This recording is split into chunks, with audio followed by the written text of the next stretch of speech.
एक ब्राह्मण था, वह सूरज भगवान का भक्त था। नहाता धोता कहानी कहता था पर कमाता कुछ भी नहीं था। ब्राह्मण घर में रहता तो ब्रह्माणी बार बार कमाने के लिए परेशान करती। बाहर कहीं जाता तो अड़ोसी पड़ोसी भी उसे निकम्मा कहकर अपमानित करते। आथा एक दिन वो नहा धोकर अपने पूजन की सामग्री लेकर वह जंगल में चला गया।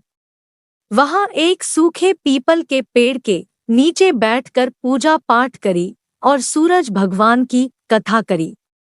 वहां पीपल के पास एक सूखा सा तालाब भी था। उसमें थोड़ा सा ही पानी था।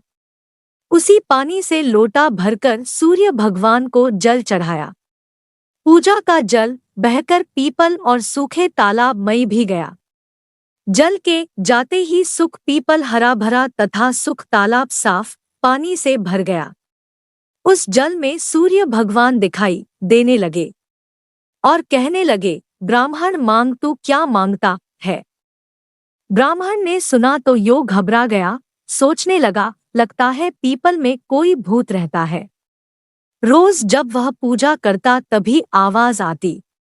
सुन सुनकर वह चिंता के कारण दुबला होने लगा।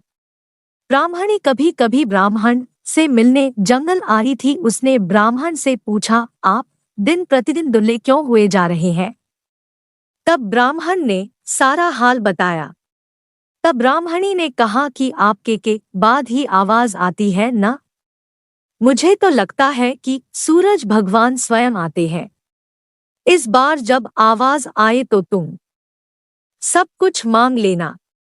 ब्राह्मण ने बोला, कैसे मांगू, ज्यादा कुछ कहना होगा तो मैं भूल जाऊंगा। कोई ऐसी तरकीब बताओ जिससे कम शब्दों में ज्यादा सा मिल जाए।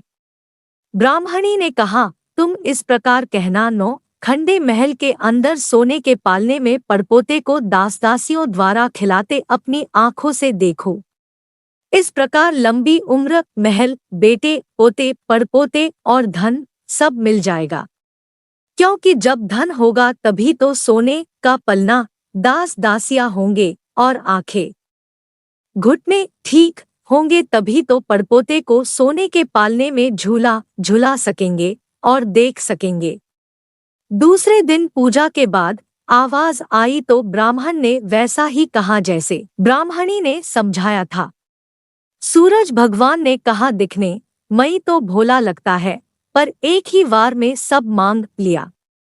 सूरज भगवान ने कहा, जा तेरी इच्छा पूरी होगी। ब्राह्मण जंगल से घर आया तो देखा कि उसकी टूटी हुई झोपड़ी की जगह एक नौखंडा महल खड़ा है। दास दासी आ जा रहे थे।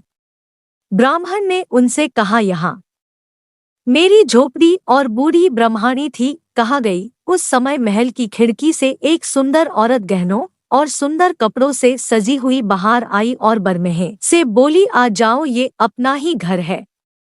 सूरज भगवान ने तुम्हारी मनोकामना पूर्ण कर दी। ब्राह्मण ने कहा, हम इतने धन का क्या करेंगे। ब्रह्माणी ने कहा, धन से क्या नहीं होता, दान पुण्य यज्ञ होम करेंगे। फिर ब्राह्मण ने वैसा ही किया। अब सब राजा की जगह ब्राह्मण का गुणगान करने लगे। राजा ने ये सब सुनकर ब्राह्मण को बुलवाया और पूछा, कल तक तो आपको खाना भी नहीं मिलता था, आज ये धन कहाँ से आ गया, कहाँ से चोरी डाका डाला। ब्राह्मण ने कहा कि ये सब तो सूर्य भगवान की कृपा है और सारी कहानी बना दी। राजा ने कहा, मेरे पुत्र नहीं है तो मुझे क्या करना चाहिए। ब्राह्मण ने राजा को सूर्य भगवान की पूजा की विधि बनाई।